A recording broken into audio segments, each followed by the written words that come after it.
and welcome to the Moonshots podcast. It's episode 189. I'm your co-host, Mike Parsons, and as always, I'm joined by the man with a plan, Mr. Mark Pearson Freeland. Good morning, Mark.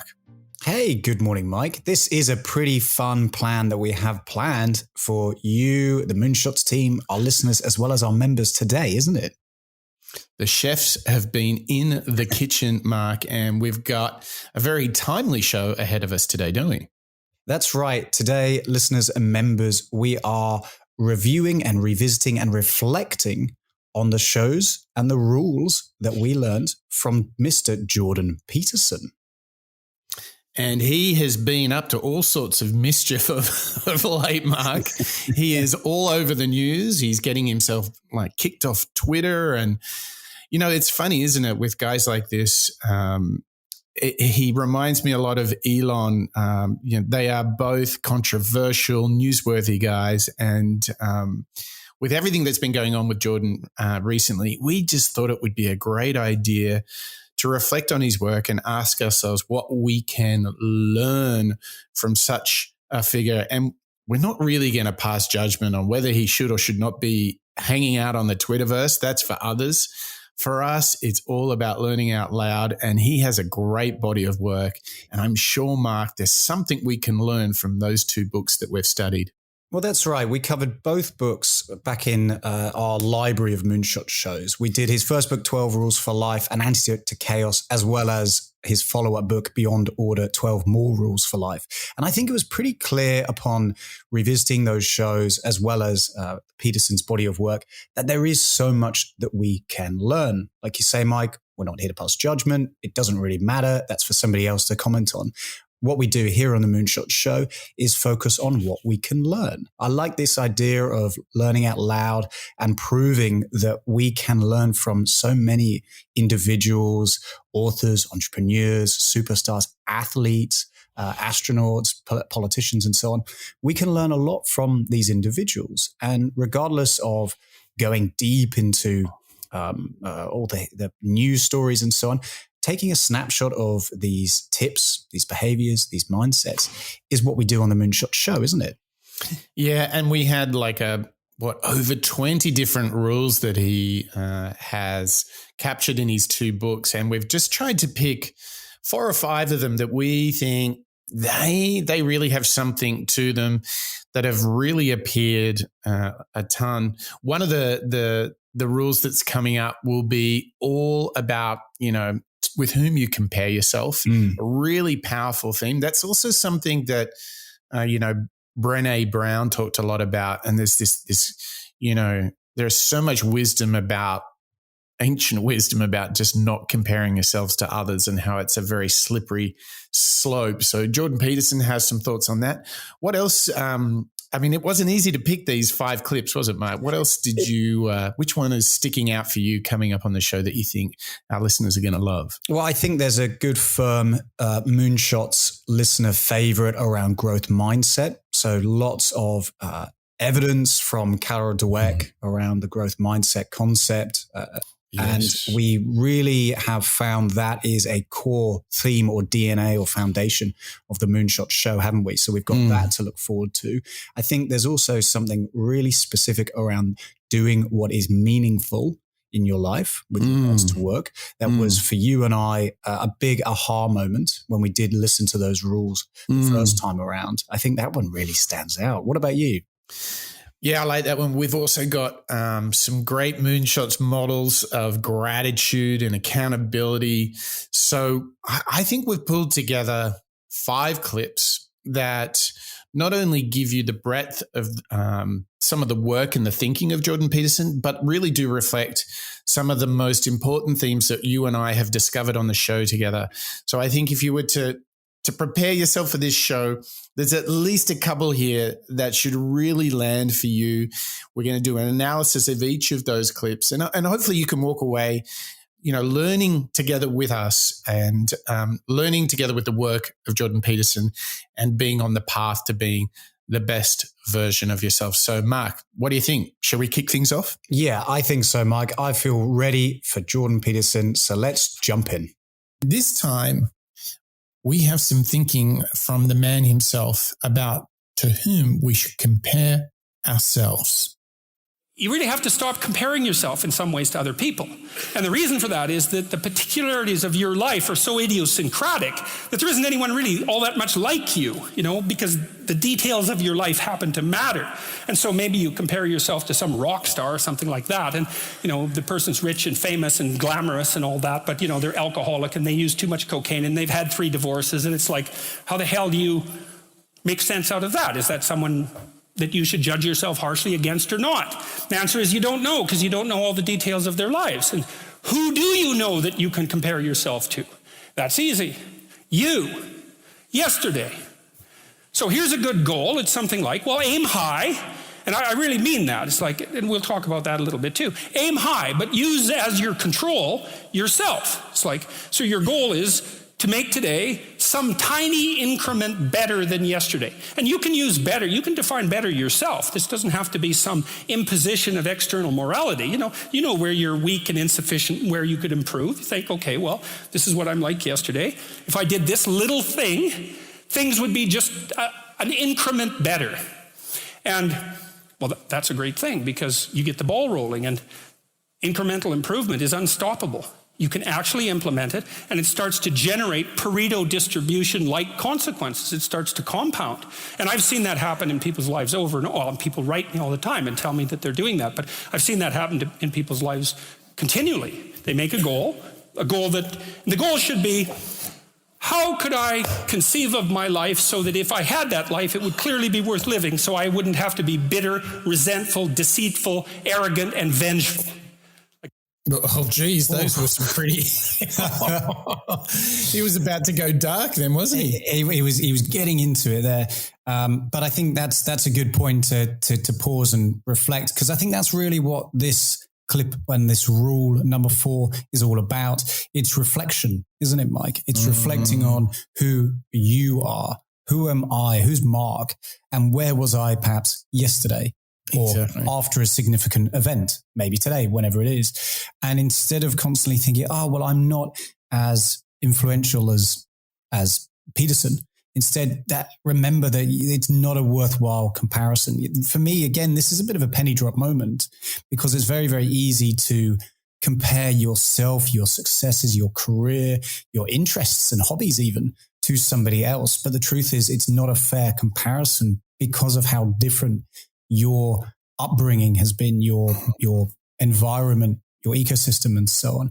And I don't know, for me, this is quite a big moment actually as we go through these rules from Peterson, because like you were just saying, that compound interest is significant as we look at our ways of being better each day. That's really what Peterson's calling out here. Stop trying to shoot towards the Elon Musks, perhaps, and instead think, okay, what can I learn from them? And how can I make myself better? Just small little pieces each day in order to try and make myself get that little bit better. Yeah, 2 thoughts that come to mind here. Number 1, it's such wasted energy comparing yourself to others, because number 1, if you are looking at others going, oh, geez, they're doing so much better than me. Well, here's the thing. There is no positive energy to be gained from that thought. That is your ego speaking. Eckhart Tolle would be going bonkers right now if he heard you doing that kind of stuff, right? So first of all, there's nothing to gain from that envy, that jealousy, that ego.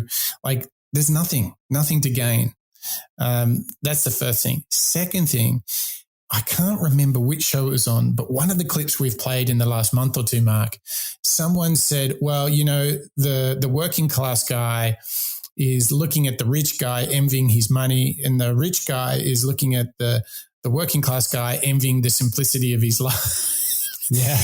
And the reality is a lot of us are all looking at each other, envying each other's situation. So it tells you it's like this big circular kind of cluster.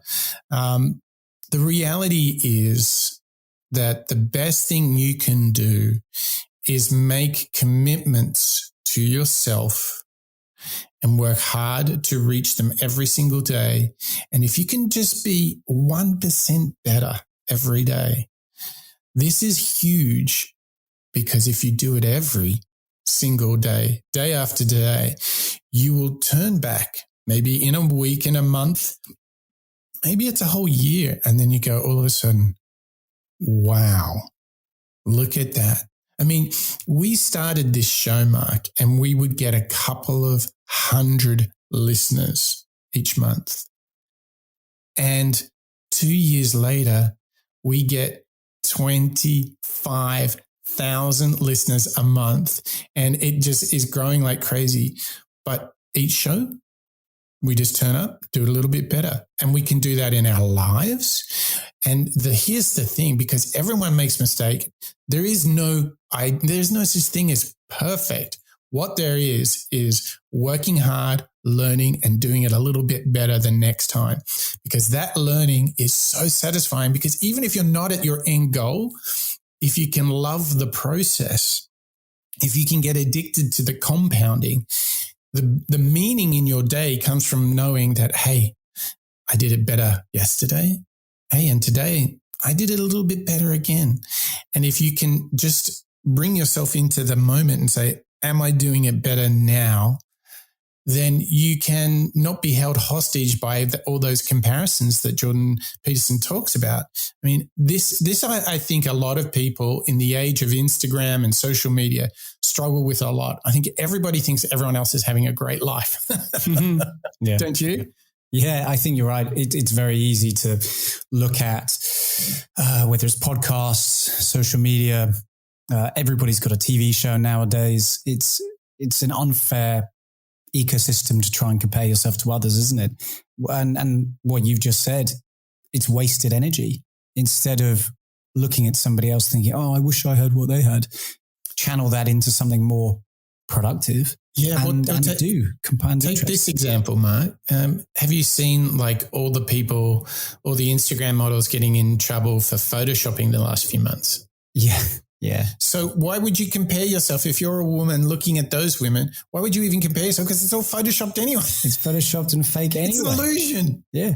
It's that wasted energy. And Gary V, that might be, Mike, the episode that perhaps you were referencing, because I know the Gary V show that we did was very orientated around this idea of not comparing yourself to others and the imbalance between, a rich person wanting the simplicity or, somebody else wanting the rich lifestyle. And, again, that show with Gary V, he was calling this out, wasn't it? It's fake anyway. Stop being distracted by where somebody else is, because it's not the right thing to judge yourself on. That's absolutely right. I think that your own success comes from setting your own goals and meeting them, because, you set something, a goal that you control, and you're not worried about externalities. I mean, that was a huge part of what Ryan Holiday said in the Stoicism series, like stop worrying about things you don't control. Bring yourself into the present, focus on the things that you control. And that's where all the what I would argue, at least satisfaction and fulfillment comes from. Maybe you might even find some real meaning there as well. But I think this is great advice. Now, Mark, we don't want to draw any comparisons amongst other people, but there are some people that we do really want to celebrate on this show, isn't there? That's right. If we are comparing ourselves to who we are, I hope that all our members remember the same tip. So, celebrating all of our Patreon members, please welcome Bob and Niles, John and Terry, Niall, Marjolaine, Ken and Dietmar, Marjan and Connor, Rodrigo, Yasmin, Lisa, Sid, Mr. Bonjour, Maria, Paul, Bergen, Kalman, David, Joe, Crystal and Ivo, Christian, Hurricane Brain, Samuela, Kelly, Barbara and Bob, Andre and Matthew, Eric and Abby, Hosey, Joshua, Chris and Kobe, Damien and Deborah, Gavin and Lassie, Tracy and Steve, Craig, Lauren and Javier. Welcome all Moonshot's members. Yeah, thank you so much for your support. Super grateful, because that helps us pay the bills. And boy, all these hosting companies and production companies and software companies, and they're not cheap, and that's what it takes to get this show out into the four corners of the planet. So thank you so much as members for supporting us. It's literally 1 cup of coffee per month. That's all it costs. Depending on what currency you're in, it's a couple of bucks a month. And that helps us produce the show, pay the bills. We're super grateful for it. And in return, we give you a whole new podcast, which is the Moonshot's Master Series. And we've done, Mark, have we done 11 or 12 episodes of the Master Series? We've done 12. I mean, we covered topics such as opportunity costs, rapid prototyping, management of people, and second-order thinking. That was a great one. Finding your purpose, entrepreneurship. We've done all sorts of things, even back to the concept of motivation. And this is an additional podcast on top of the weekly show that we push out. So these are preserved and reserved especially for you, our members. So to get access, go along to moonshots.io, click on the Become a Member button, and you too can, for the cost of a cup of coffee, have access to our Moonshot Master Series. How good is that? Like, you get to, value for value exchange to give a little to help us to continue doing this show. But we throw in an extra podcast as well. So head over to moonshots.io so you can get the Moonshots Master Series. And, hopefully that will help you pursue some meaningful work. And that's exactly what we're going to talk about next.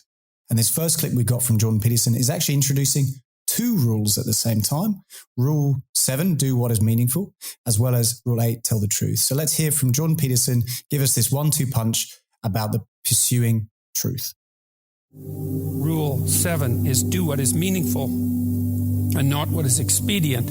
And I would say in some sense that's the core ethos of the book. Not exactly, because Rule 8, which is tell the truth or at least don't lie, is a necessary conjunction to that, or a necessary additional element, because I don't think that you can pursue what is meaningful without telling the truth. And the reason for that is if you don't tell the truth, or let's say if you lie, which is an easier way to think about it, you corrupt the mechanisms, the instinctual mechanisms that manifest themselves as meaning, and then you can't trust them. And that's a very bad idea. So the fundamental reason to not lie is because you corrupt your own perceptions if you lie.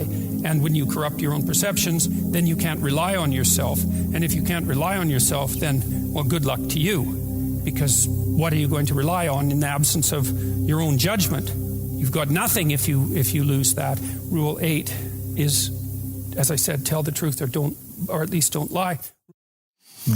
Mark, I think he's not talking about like when you get caught stealing a cookie out of the cookie jar. Did you steal a cookie? No. I have a feeling he's going for something bigger here. What do you think? Yeah, I totally agree. I think he's calling us out.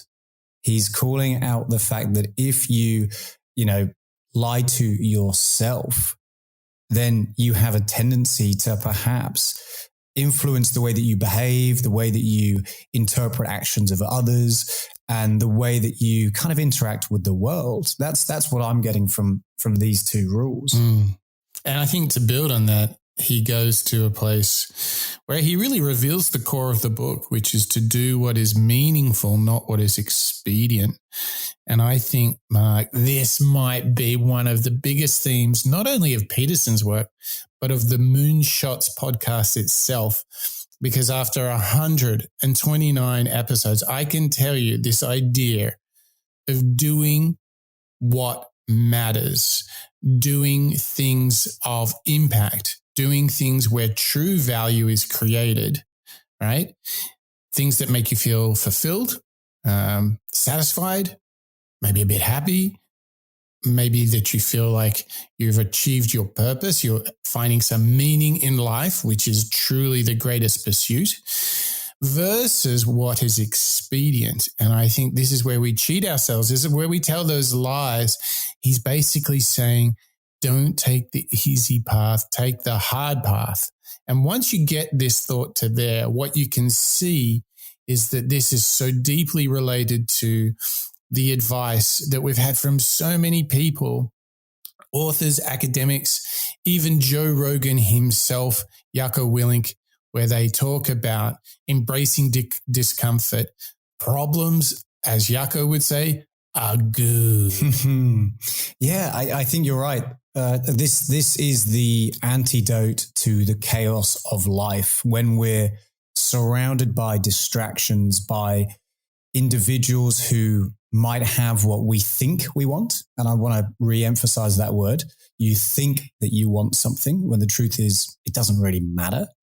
This is Jordan calling out to us, find what is that meaningful thing, isn't it? The Expedient idea and the Expedient reference I think he's going for there, at least in my mind, is something that's kind of convenient. Maybe it's, as you say, maybe less it's work. Easy. Yeah, it's less work. And it's a means to an end. I'm running after a big payoff. I'm running after a success of some kind, but I'm not willing to put in that work. And that's a pretty easy trap to fall into, Mike, isn't it? You know, if you've put in a lot of work into your career, sometimes you expect something you expect that you've reached that end goal when perhaps that's maybe your ego talking. Yeah. I think you're definitely going in the right direction here. I think that the truth, or where the place from which this advice comes from, is that if you are doing something worthwhile, or as Peterson would say, meaningful, right?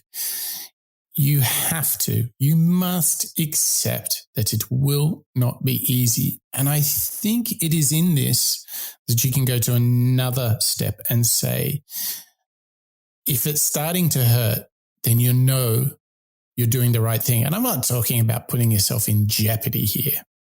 To use a gym analogy, if you're working out and you're like, oh, this is really hard, then you know that you're truly doing the right thing. You really do know that.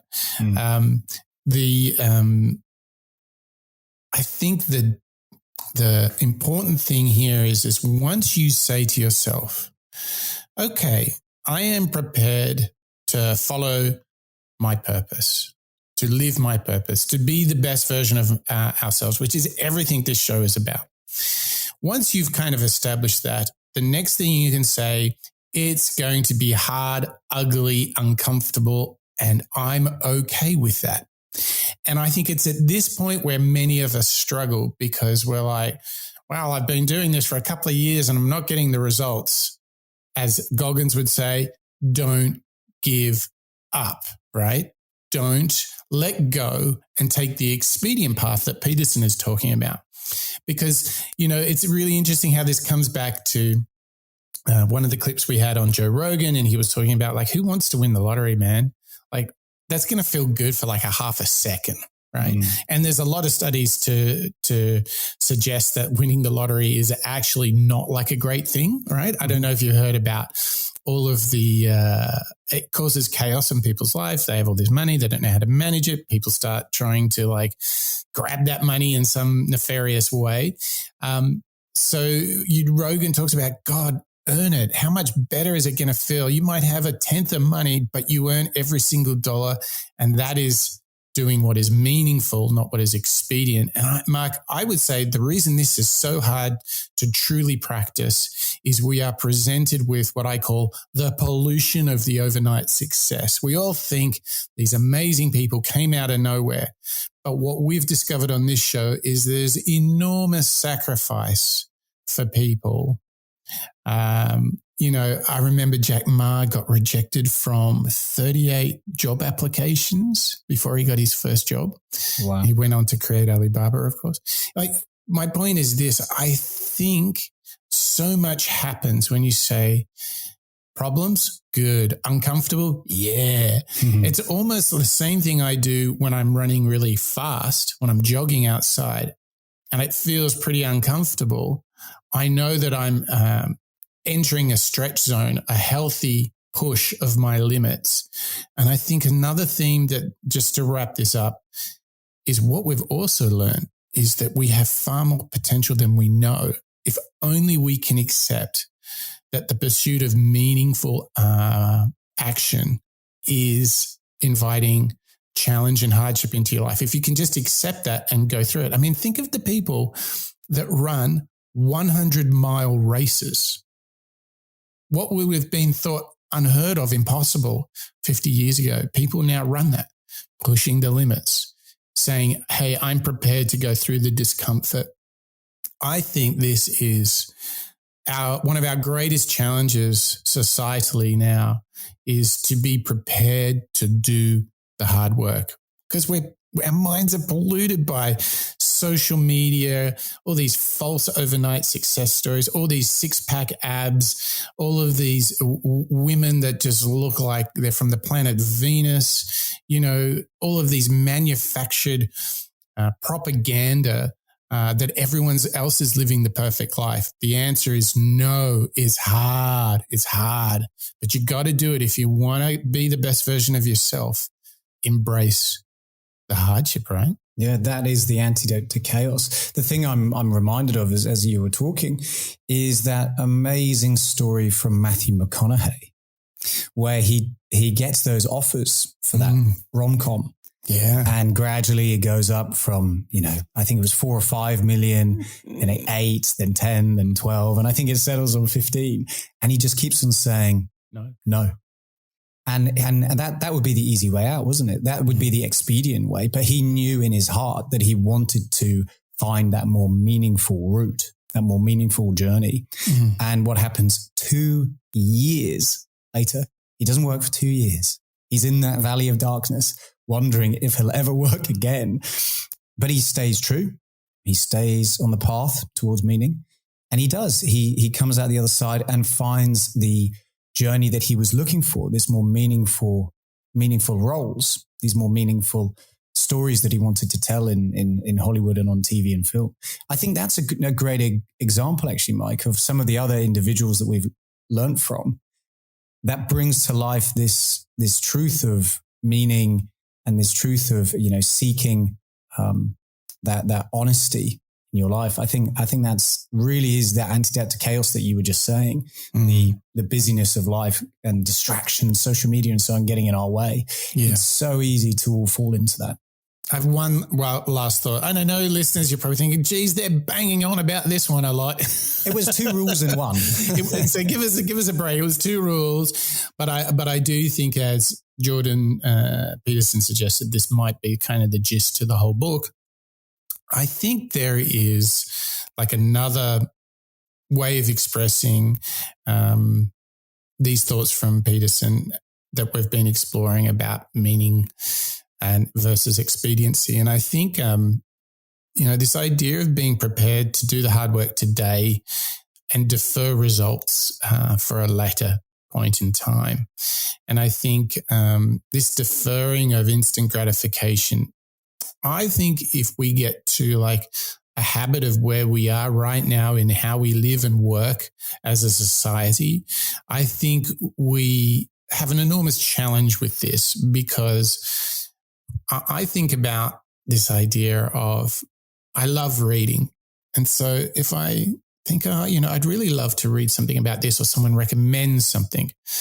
For example, Mark, I recommended a documentary to you yesterday, and by yesterday evening, you'd already watched it. Okay. I think about this idea of, I'd really like to read a particular book. Within a nanosecond, I jump on my Kindle, zip, there it is. Okay. There was no deference of gratification. Now go back in the good old days, I used to have to go to the library to get a book, or go into town to buy the book. And, I would hear about a lot less books, of course. So my point is this: whether it's books, movies, content, whether it's Uber Eats, everything is at our door in a nanosecond. We are in a world of real-time instant gratification, yet the greatest irony is that being the best version of yourself is a sacrifice now, gain later paradigm. It is deferred gratification. And this is why I think so many people get off track, because they get so many things in a moment. It's even got to the point where when you have these buy now, pay later services where they say, hey, you can't afford it, don't worry, buy it now and we'll sort out the payment later. I mean, that is living beyond your means, people. Like, don't do this. Like, if you don't have the cash, don't buy it. And frankly, it's just another thing anyway. So I think, Mark, the reason that we struggle so much to find meaning, satisfaction, and fulfillment in life, yes, there's a proxy here of happy, and we've got like generations growing up now that are more clinically depressed than any other generation. And I believe it's because they're getting everything now. Yet the true meaning of life, satisfaction, and fulfillment lays in a lot of sacrifice now and for gains in the future. I think that is why it's so damn hard, right? Yeah, it's the expectation that I will get that result straight away. Mm. And look, I'm pretty guilty of it, Mike. I'll often think, okay, well, I've put in all this hard work on a project or research or collaboration, whatever it might be, and I do, as Jordan calls out in particularly Rule 8, tell the truth or at least don't lie, when he says to us, don't lie to ourselves. Because then you corrupt your perception. That's me corrupting my perception, isn't it? That's me thinking, well, I've earned it. I've put in that hard work. I'm not thinking about what the other person wants. I'm just only focusing on me at that point. Yeah.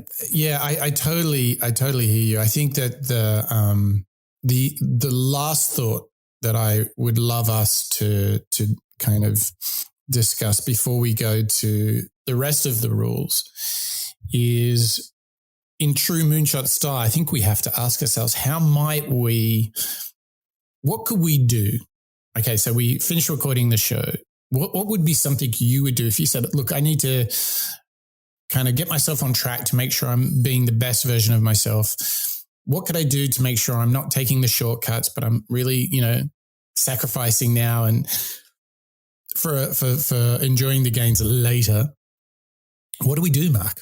Well, I think something that comes to my mind as we reflect on the way that we work is collaboration or communication with another. So what we've discussed on the show before, and I believe it was the Lencioni series that we did on teamwork and collaboration, as well as maybe Abby Wambach as well, is you utilize those around you in order to be the best version of yourself. So if you are playing in your own sport, if I'm by myself, if I'm working alone, I might have the tendency to then fall into the trap of saying, oh, well, I've done it correctly. But only when you share it or communicate it with somebody else, right, do you get that feedback. And I think that's perhaps how I keep myself on track when I go out and seek that little bit of collaboration. I would say that a build on that is you can share your goals with people that care about you in a way for them to hold you accountable. Yes. Like, hey, I want to run that marathon. Okay. Oh, hey, Mark, you've been doing that training? Isn't that marathon coming up? Yeah. Have you been doing that?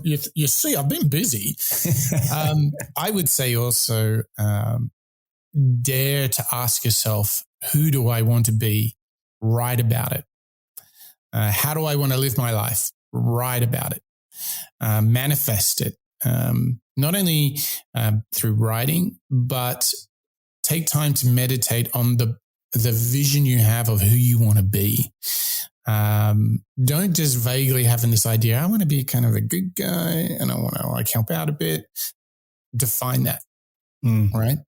So put those two together, sharing those things and defining those things. So share it with others for a bit of mutual accountability, and write it down, get it out. Don't make your dreams a secret. All right. Try and close the gap between the dream you have of who you want to be and how you behave today. Try and close that gap by manifesting it, by writing it down, sharing it with others. I think that's a very good way to have the courage to dream, but also make yourself a bit vulnerable and accountable to that.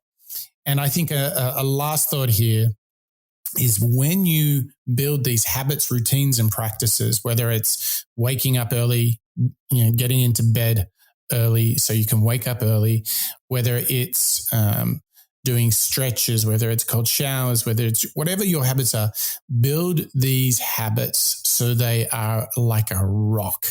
If, for myself, I know I'm at my best in the mornings.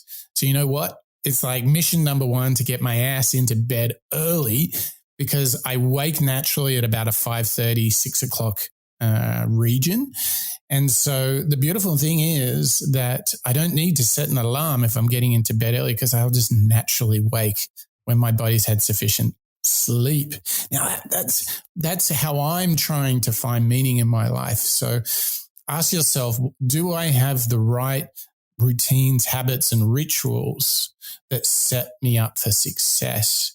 And practice those every single day. Make sure they support your goals, your vision of yourself, and dare to share it with people around you so that they can hold you accountable. I mean, that's my humble shot at trying to find meaning at life, Mark. Does that make any sense at all? I think it does. I think the holding yourself accountable by telling others is one of the pieces of advice from Stephen Covey, I think. Yeah.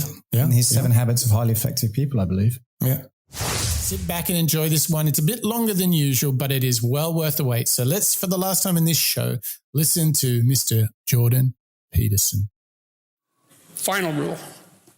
It's called pet a cat when you encounter one on the street. And it's the most personal chapter in the book. It's a lot about my daughter. And my daughter was very ill when she was a kid, but particularly when she was a teenager. She had a very terrible time of it.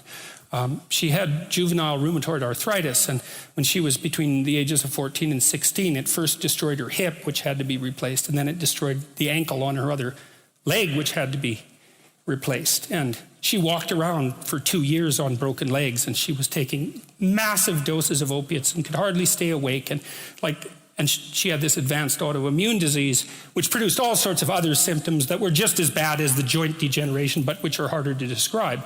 And so it was just bloody brutal.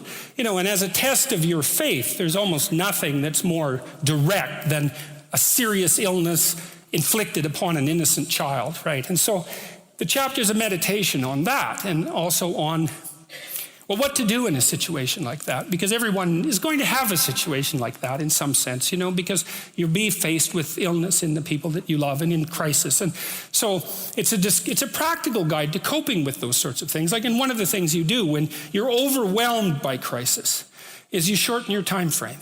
It's like you can't think about next month. Maybe you can't even bloody well think about next week, or maybe not even tomorrow. Because now is just so overwhelming that's all there is. It's like, and that's what you do. You cut your time frame back until you can cope with it. And if it's not the next week that you see how to get through, then it's the next day. And if it's not the next day, then it's the next hour. And if it's not the next hour, then it's the next minute. And people are very, very, very, very tough. And it turns out that if you face things that you can put up with a lot more than you think you can put up with, and you can do it without becoming corrupted. And she did recover quite fully, and much as a consequence of her own machinations, because she figured out what was wrong with her and then took the necessary steps to fix it, which is nothing short of a bloody miracle as far as I'm concerned. And anyways, part of the cat bit is I actually start by talking about our dog, who actually died about a year ago, but he's still alive in the book. I let people know, because dog lovers love dogs, and if you love cats, then they think you don't like dogs, and then they think they don't like you. So I also point out at the beginning of the chapter that, if you want to pet a dog on the street, that's okay too, so you don't have to get up in arms about it. But the idea is that, you have to be alert when you're suffering. You have to be alert to the beauty in life, the unexpected beauty in life. And that's kind of what I was trying to get across with the idea of the cat. There's this cat that lives across the street from us called Ginger, and Ginger's a Siamese cat. And cats really aren't domesticated, technically speaking. They're still wild animals, but they kind of like people.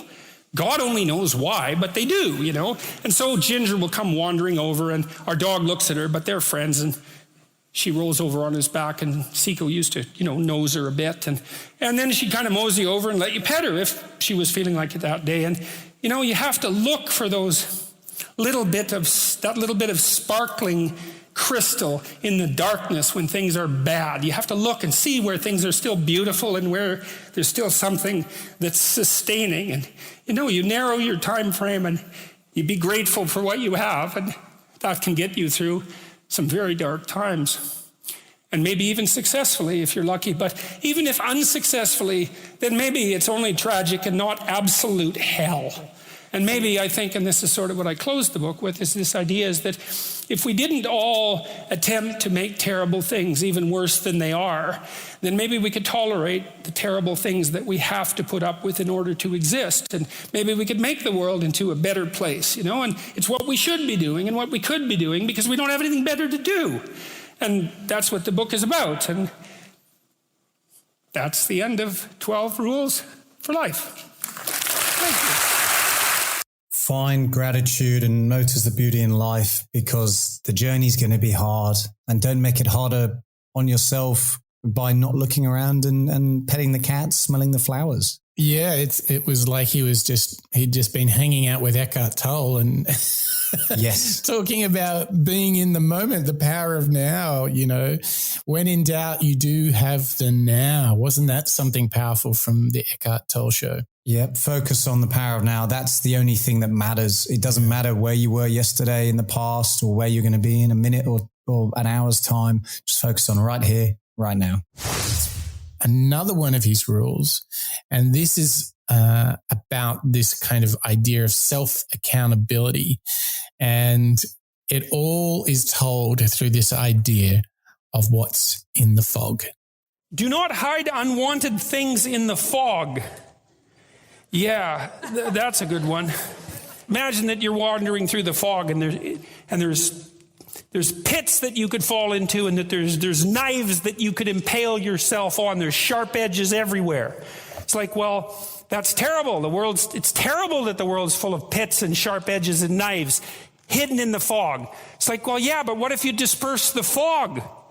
Well, then the pits are still there, and so are the sharp edges and the knives, but you don't have to fall into them because you can just walk around them.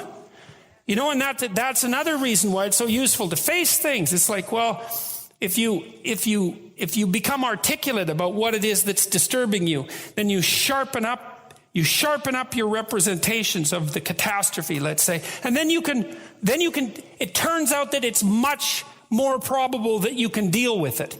And you can't be sure, because sometimes you're just screwed. That's why you end up dying, right? It's like, well, I'm dead serious about this. I don't want to be stupidly optimistic. Sometimes you can be backed into a corner and there's no escape. That happens. But most of the time, it's not the case. Most of the time, if you're willing to make the situation clear, right, which is a matter of facing it and then clarifying it. It's a courageous thing to do. That's to beard the dragon in its den. If you do that, then you find that the situation resolves into a set of problems that are smaller than you originally assumed they would be, and there's a much higher probability that you can decompose the problems and then start to address them. And it doesn't matter, because it's your best bet. Like, even if it doesn't work, and it might not, it's like you don't have a better strategy. There is not a better strategy. There's not a better strategy than to seek out the dragon in its den, even though there's some possibility that you'll get burnt to a crisp and that you won't get the gold. It's much better than waiting at home in your bed quivering while the thing grows and comes in and eats you, because then for sure you lose. And that's pretty much how life works. Oh, it's one of Peterson's talents, isn't it, Mike, to tell such a story with such vivid imagery, connecting this rule to two different stories there, the knives in the fog as well as the dragon in the den. I really like. And at the core of that, when I hear it, he's reminding me, hey, Mark, remember, life's full of knives. So, and maybe there's a dragon in the cave. And instead of being blind or insisting on that maybe not being the case, or instead burying your head in the sand and not preparing for it, then you might get burnt to a crisp, or you might fall into the pit. Yeah. But instead, if you can, name the beast, and in fact, we've spoken about this on the show before. If you name the beast, if you know what's coming, you're going to be much more likely to be able to put up with it and maybe get out of it even stronger than you imagined. I like that final thing that he just actually referenced towards the end of the clip. When you do name it, sometimes it's smaller than you think. Look, there are so many builds on this. Let's do this exercise of just showing how there is this magical intersection between what he's saying and so many of the people, the superstars that we have studied, Mark. Now, number one, Patrick Lencioni, you mentioned earlier in the show, he talks about the key thing that a team needs to be able to do is talk about the dragon, right? To talk about the challenge, have the hard conversations. In fact, Brené Brown wrote the book Braving the Wilderness, which is all about, boundaries and accountability and this non-judgment, right? And we know how popular the Brené Brown series was. But what's interesting is you can go right to Joe Rogan. Do you remember he said, pretend there's a documentary crew filming your life? That is to help you get to the dragons, because you gotta clean your room when the crew's filming, right?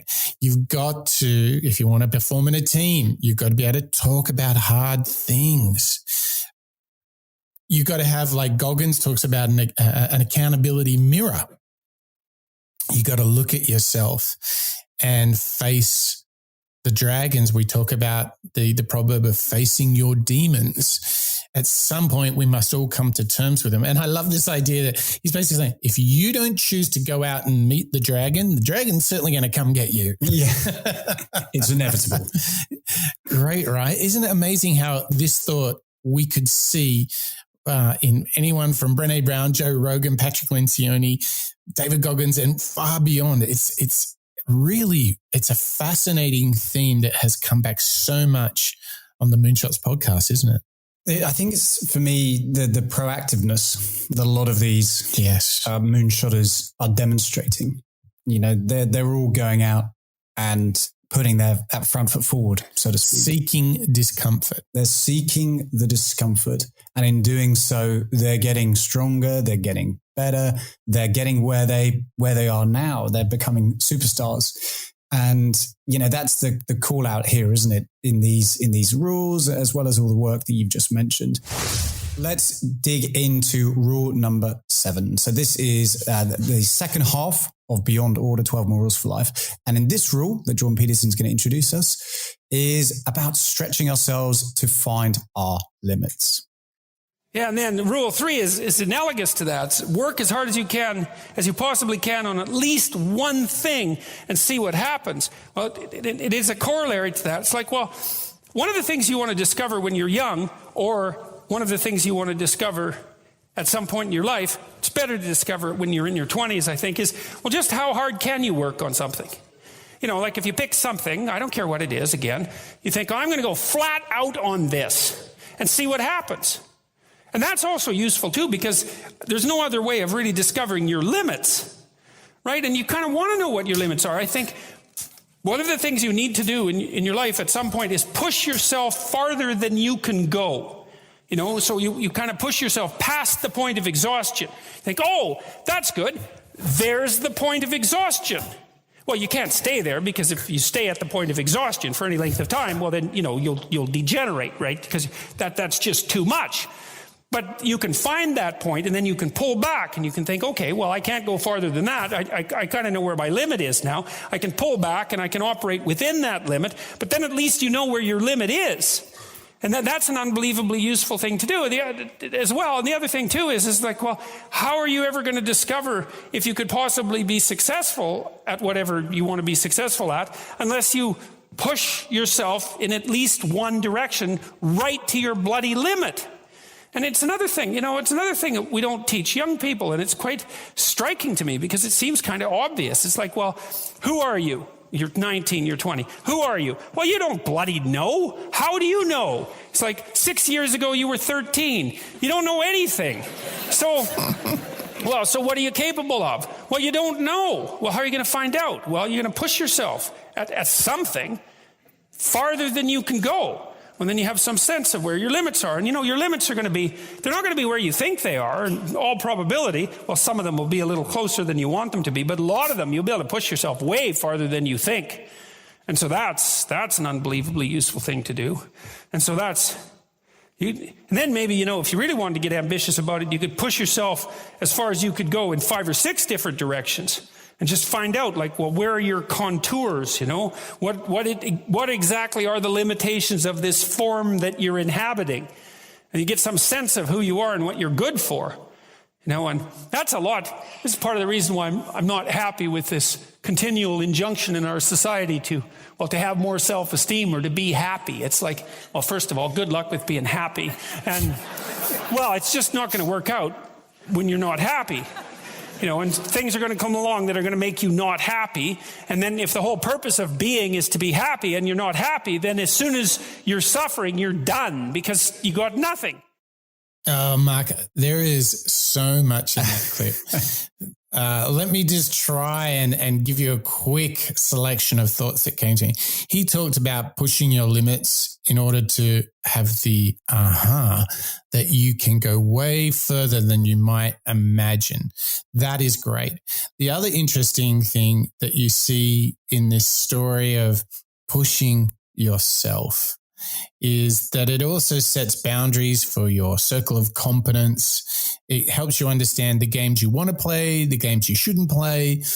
There is so much in this. And I always come back to this idea that there is a big difference between happiness and fulfillment. And I think he pointed on another thing there, which was, if you're sort of naively in the search of utopia and happiness, then life is just going to be tough because it's full of challenge, of hardship. And we have a great rule at the end of this show that really brings this home. But Mark, there was so much in that clip. I've just given you the 3 things that really jumped out to me. Where do we start breaking this down? Well, I think start with what Jordan Peterson calls out. You don't learn this at school. You don't get taught to stretch yourself or perhaps go and try lots of different things. So I want to really dig into that and understand, okay, well, how can we and our listeners do that? Perhaps we're not in school anymore, but I'd say that we're still learning. We can still learn out loud together with our listeners. We can learn each day that we wake up. And I wonder what the best way to, practice this stretching and practice this exposure to finding your limits is going to be. Well, I talking about limits and so forth, I quite literally spent a vast majority of the first 20 years of my life never going close to my limits. And then I've spent the second half of my life pushing my limits and really seeing things through, and the reward and satisfaction that you get when you bloody well stick at it versus giving up in the face of the first sign of adversity.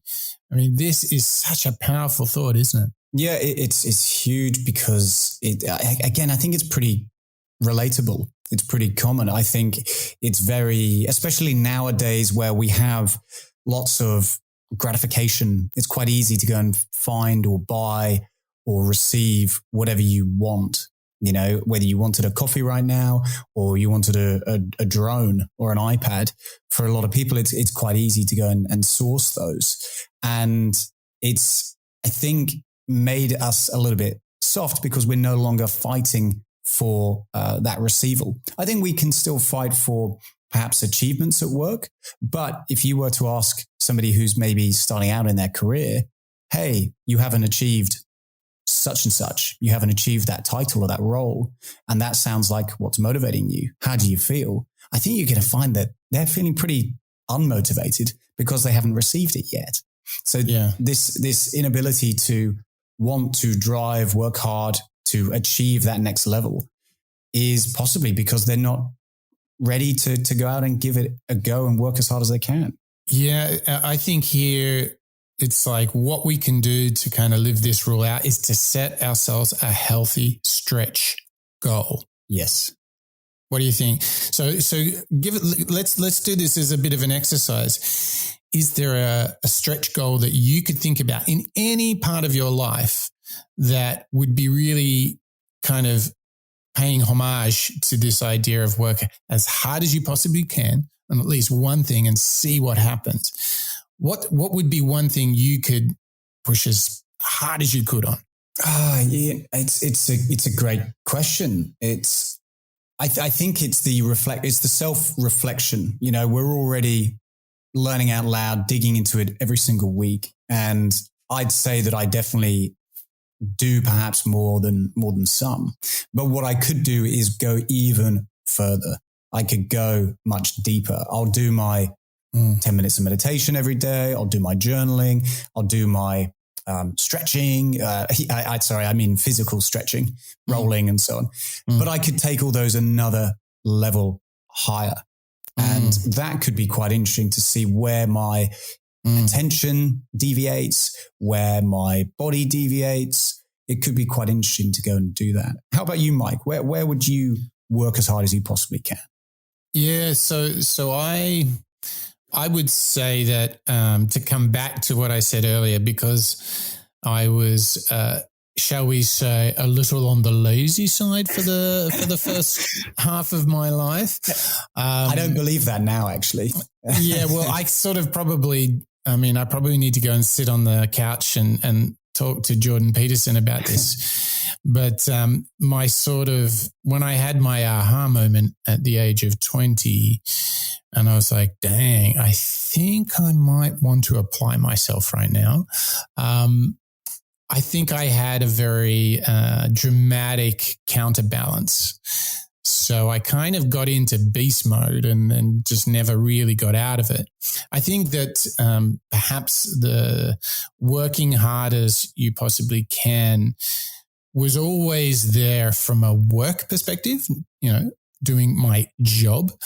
But I think that has now been put into a much bigger picture of working on my health and wellness and working on things outside of work and putting for example, running.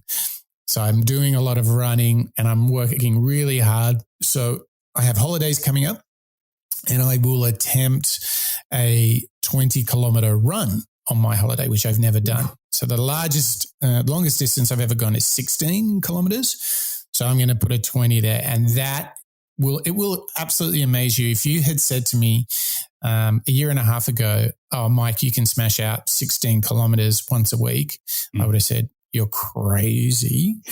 But that's what I do now.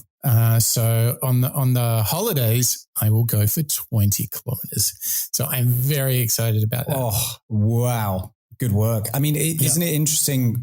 And that's a perfect demonstration of the power of Jordan Peterson's rules, because you can interpret them physically, emotionally, or career driven.